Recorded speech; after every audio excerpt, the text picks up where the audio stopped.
and welcome. I'm Colette, here today from Witch Ways, and I'm sharing a spring protection spell.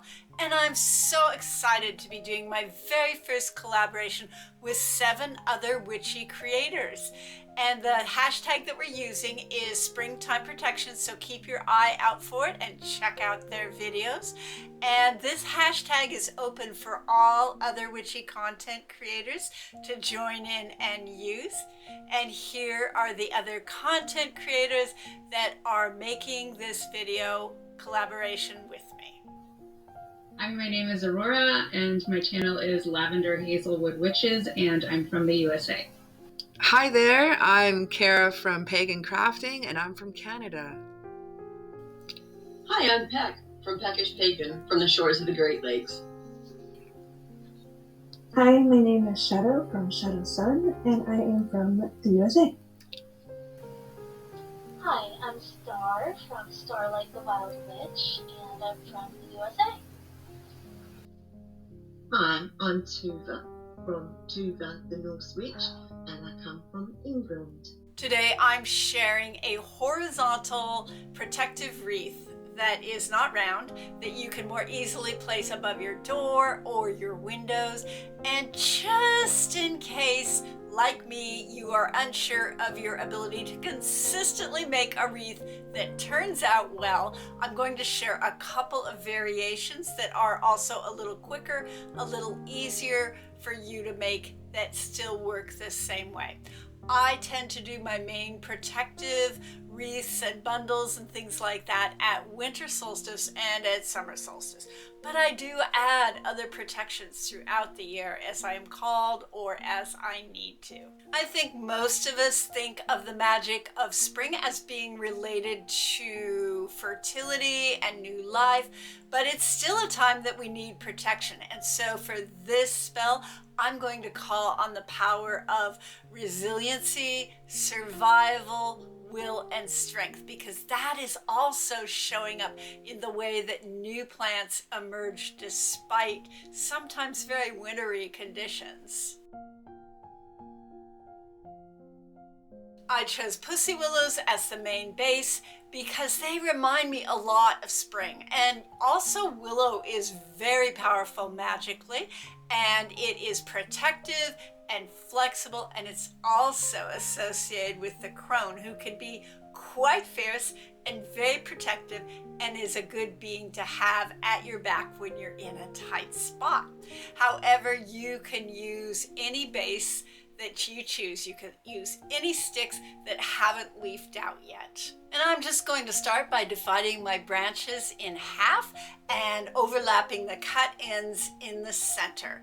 And sometimes it's helpful to have a sturdy branch like this to place below at the bottom, just to make it all a little more sturdy and strong. Then I'm going to wrap it with natural fiber cord.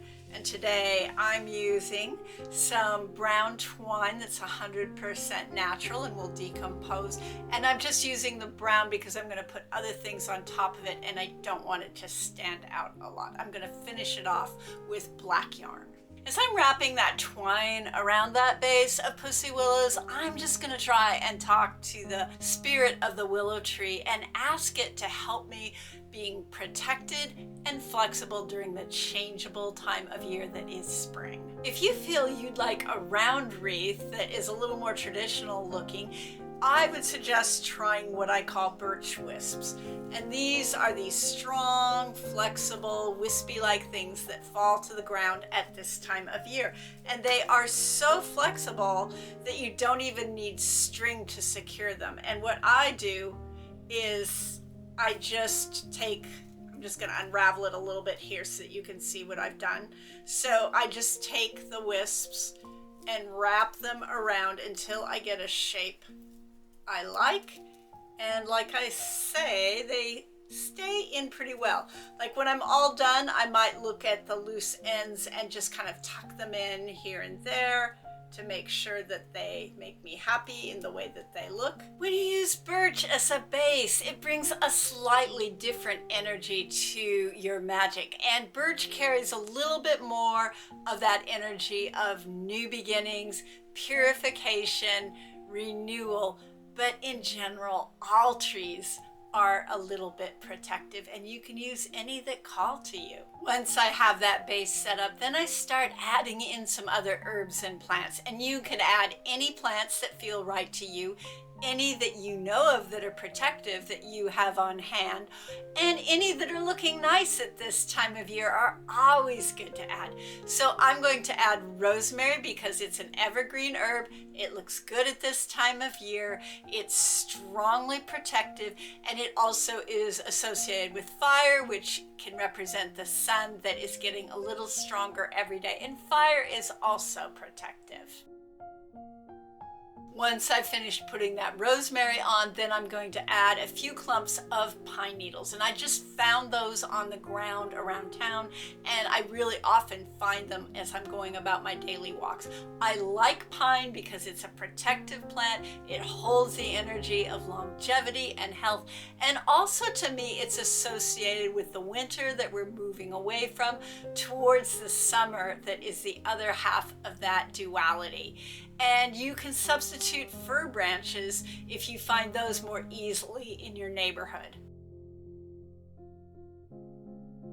I knew that I would be adding in those 3 plants, but I wanted something that would represent the summer that we're moving towards, that would represent the upper part of that duality that I was holding in the spell, and something ideally that would be red to represent the power and strength of human health and human blood.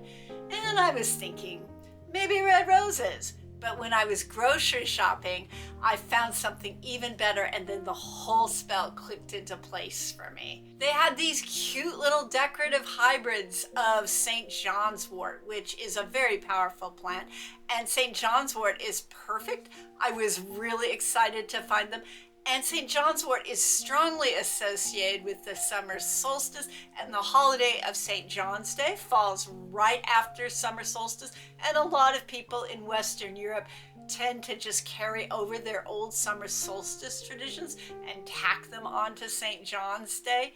And they also had these cute little red buds on them, which I really wanted to have that red color in the spell. People used to make crosses out of it at summer solstice to protect themselves against magic that was directed at them. And when I'm assembling all these things, I just play with them until I get them right. But then once I have it the way I like, I tie them with a natural fiber cord or yarn. And in this case, I'm using 100% cotton black yarn to tie it together. You can use any color you want. I prefer that something biodegradable be used because I feel like that's better for the earth. And I also find that traditionally it's generally recommended that black or red be used for protective spells.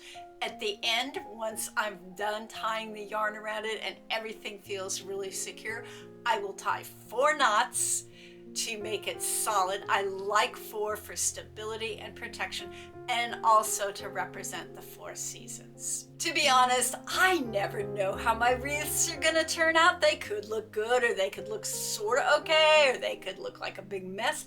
And if you feel like that might be the case for you, or you try it and it doesn't work, no problem. I did put variations at the end that are much easier and will still work really well. Once I have my wreath ready to go and I'm pretty happy with it, I'm going to go ahead and charge it and add a layer of magical protection and charge onto what the plants are already holding. I decided to make incense to burn while I'm charging my wreath, and that's totally optional. You don't have to do it. It does add another layer, and it helps me personally focus while I'm doing the charging work. So my incense was made up of 2 ingredients. You can use pine pitch or fir resin. Both those are pretty easy to find around if you have either of those trees near you. And I like them a lot. They're associated with winter, and both those trees are strongly protective. My second ingredient is going to be cinnamon bark, and I just broke it up into fine little pieces and tossed it in with the pine pitch and stirred it up, and it doesn't mix all together. It stays pretty separate, but that's okay. It still burns really nicely. And cinnamon holds that warm power of summer sun that we're moving towards, and it also is very strongly protective. And I created this incense on purpose, just using 2 ingredients, one to hold the power of winter protection, one to hold the power of summer protection. So I lay my wreath out on my altar, I light my incense, and then I start the working. I write on a small piece of spell paper the word protection, or maybe you would like to use a rune that is associated with protection, or a sigil, or as a picture. Then just fold it up or turn it over and place it underneath the wreath where you're charging it. Then below my wreath, I add a piece of obsidian to represent protection and the underworld, the power of darkness and winter. But you can use any dark colored rock you want. And above the wreath, I place a candle. And I just like plain yellow beeswax to represent the sun, but you can add any colored candle that feels protective to you, or any type of candle that you have available. Then if you want, you can add a small vase of spring flowers near your wreath as you're charging it. And you can also just lay them around in a nice pattern, or mound them up over the top of your wreath, whatever feels right to you.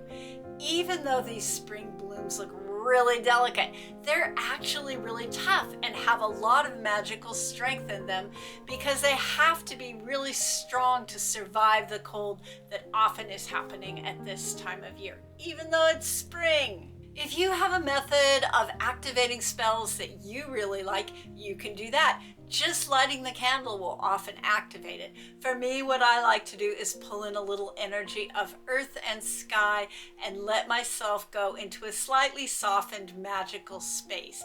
And then I just repeat my intention of protection. And as I do that, I light a candle. And then I add a little more incense to that charcoal.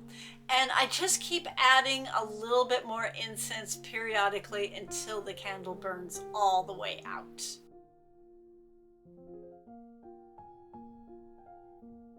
The other option that's really quick and simple is to just make a small spell bag out of it and put the herbs and plants inside this spell bag.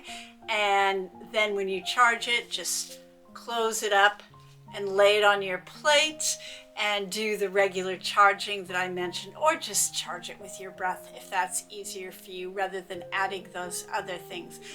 You tuck your piece of paper that has your intention on it inside the bag and it stays in there. Another one that I do really frequently when I'm short on time is to just gather my herbs up in a bundle like this, wrap them with my string, charge them with my breath, or charge them the way that I suggested for this video. Again, I would use black or red cord, and then just hang them where you need them to be.